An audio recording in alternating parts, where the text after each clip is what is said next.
Salut à tous et bienvenue dans cette nouvelle vidéo de la chaîne YouTube Ardent Monde. Donc, dans cette vidéo, nous allons essayer de montrer comment installer la dernière version de PHP sur son ordinateur. Parce qu'il s'avère assez intéressant parfois d'avoir une dernière version de PHP, surtout lorsque vous voulez débuter des projets comme Laravel et autres. Parce que parfois, ça fonctionne avec la version la plus récente de PHP.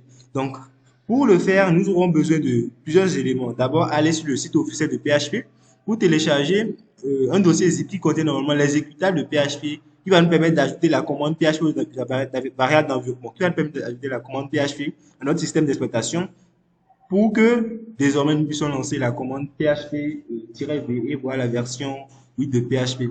Donc, je crois que pour cette vidéo, nous allons nous limiter rien que à la version, au système d'exploitation Windows.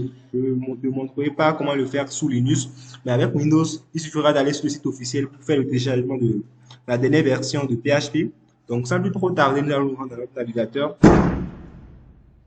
et vous pourrez taper PHP dans votre navigateur. Ça devrait normalement vous afficher la page là. Donc, PHP, c'est le premier site qui est affiché là. Et vu que je veux télécharger PHP, je peux directement me rendre ici. Vous allez voir déjà qui vous donne différentes informations sur le PHP. Si vous faites du PHP, c'est souvent un site qui est assez utilisé pour avoir accès à la documentation, vu que PHP est assez équipé en termes de documentation. Donc, vu que nous voulons faire le téléchargement ici, nous allons venir dans le côté Download. Je clique sur Download et il m'est listé un tas d'éléments que vous pouvez avoir. Il parle ici des différentes versions de PHP que je peux avoir. Mais vu que moi, je suis sous Windows, je vais appuyer sur Windows Download. Donc, je peux télécharger ça pour Windows. Donc, quand j'appuie sur Windows Download, ça m'amène sur cette page. Vous voyez cette page déjà. Ça m'amène sur cette page. Donc, sur cette dernière, je pourrais de ce fait télécharger le fichier zip qui va me permettre d'avoir PHP sur mon PC. Donc, je vais plutôt sélectionner le fichier qui se trouve ici. C'est ce fichier que je vais plutôt sélectionner.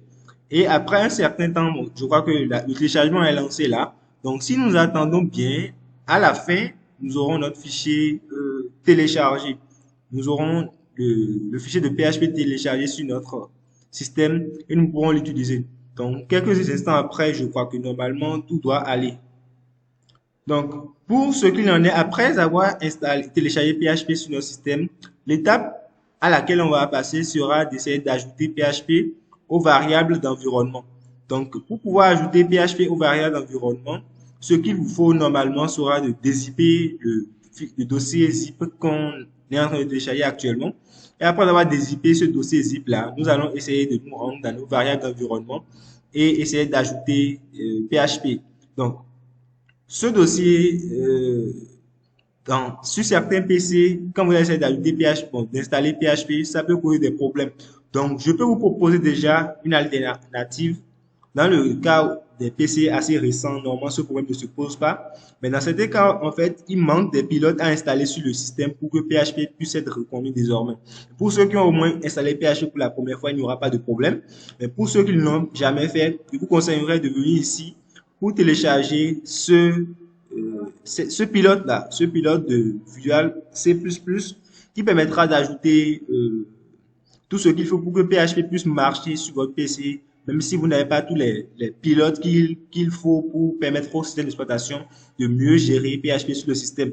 Donc, je ne veux pas le télécharger forcément, mais si vous voulez le télécharger, si vous appuyez dessus normalement, ça va télécharger le fichier et c'est un fichier exécutable avec l'extension .exe. Donc, vous pouvez l'installer comme tout exécutable. Quand vous le téléchargez, il suffira juste de venir cliquer dessus, vous allez l'installer. Je crois même que moi, je l'ai déjà téléchargé une fois. Ça doit être quelque part ici. Je l'avais déjà téléchargé une fois. Donc, voilà, c'est lui ici. C'est lui ici, je l'ai déjà téléchargé une fois. Voilà. Donc, il suffira par exemple que vous cliquez dessus et ça va vous demander comme toute installation de programme. Donc, vous allez l'installer sur votre système et ça doit pouvoir aller. Vous faites agree, vous continuez normalement. Vous l'installez, ça veut dire que le pilote de PHP sera ajouté à votre système pour le cas de ceux pour qui, lorsqu'on installe, on a eu PHP, ça ne marche pas. Dans ce cas, ça peut causer des erreurs. Mais dans le cas où vous n'avez pas ces genres d'erreurs, en fait, vous pouvez juste prendre la version zip de PHP que nous avons téléchargé et essayer de l'utiliser. Donc, je crois que le téléchargement est toujours en cours. Donc, après ce téléchargement, normalement, vous aurez le dossier normalement sous forme zippée comme ceux qui sont ici par exemple. Donc, il faudra avouer que j'avais déjà eu à télécharger une fois ce même fichier. Donc, je vous montre juste comment le télécharger. Donc, c'est ça que je vous montrais là. Donc, je crois que c'est le fichier qui est en cours d'installation là. Après que vous ayez obtenu le fichier normalement, il vous suffira juste de le dézipper. On va choisir par exemple de prendre celui-ci. Il vous suffira juste de le dézipper. Vous faites extraire tout. Vous le mettez où vous voulez. Je suppose je le mets là. Je fais extraire tout.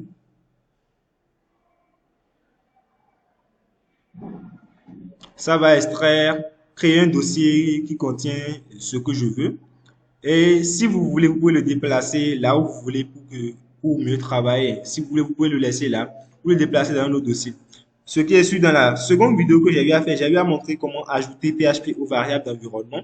Mais pour le téléchargement, si vous suivez bien les étapes, à la fin, vous aurez votre dossier dans votre dossier téléchargement. Vous aurez le fichier zipé dans le dossier téléchargement. Et si vous suivez les étapes là, en essayant de dézipper comme je l'ai fait pour ce cas-là en fait, le dossier sera ajouté. Le dossier, un nouveau dossier sera créé et aura le nom du dossier là.